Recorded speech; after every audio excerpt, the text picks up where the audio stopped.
Hi, I'm Ryan with Chandler Truck Accessories, and today we're going to be installing two low-side toolboxes onto our Adapt single lid. The installation process will be the same on the Adapt Gullwing, and you can also mount these boxes by themselves on the truck bed rail.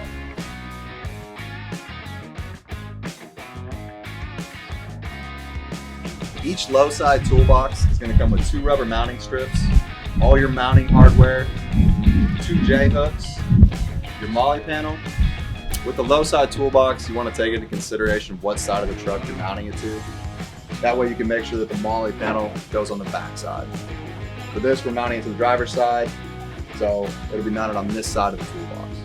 You're going to use two bolts to install the molly panel. First thing we're going to do is line up this center hole.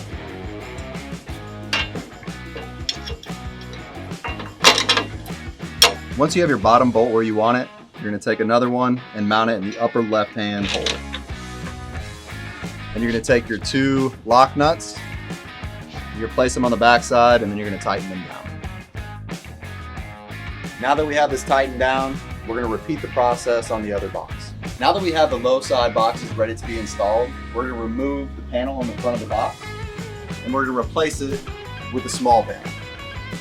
If you purchase two low sides, this panel will come with them for free. We're going to have to remove 12 bolts to take off the front panel, but before we do that, we want to take away this center guard so that two of the bolts that we need are easily accessible. Now that we have the back cover removed, we can access all 12 bolts we need to remove. You'll see all the bolts you're removing have a flat washer underneath the bolt. Now that we have the 12 bolts removed from the inside, we're going to remove bolts on the L-track using a Phillips screwdriver. You're going to remove all bolts with exception to the first, third, and fifth bolt on both sides. After you remove the last bolt, the panel will come off freely. So now we're going to remove all of these hex nuts. Before we finish uninstalling the hex nuts, we want to go ahead and put some lock nuts on two of the bolts. These are going to be the bolts closest to the hex nuts.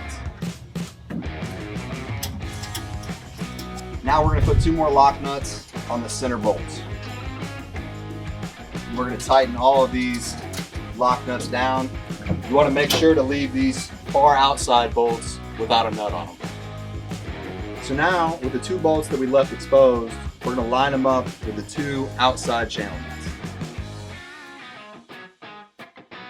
So now on the back side, you're going to use a Phillips screwdriver to tighten down the bolt. So now we're going to remove this top bolt and we're going to move it down to the bottom position. We're going to repeat the process on the other side, moving this upper bolt to the bottom. Now that we have the two top holes exposed, we're going to push this bolt through the back side, and we're going to use the spacer, and that's going to wedge in between the low side box and our crossover. You're going to repeat the same process with the other bolt,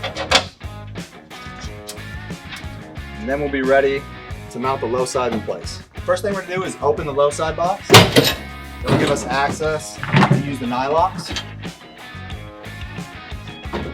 We're going to lift it up into place, slide it into place, and then we'll use our nylock nuts to securely fasten the box. Now we're going to take our J-hooks and we're going to mount them in the slots on the inside of the low side.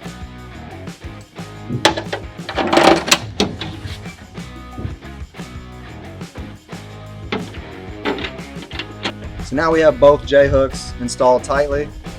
We're going to put in the drain plugs, and then we're going to repeat the process on the other side. Now that both low sides are installed, we can reinstall the rod protection plate.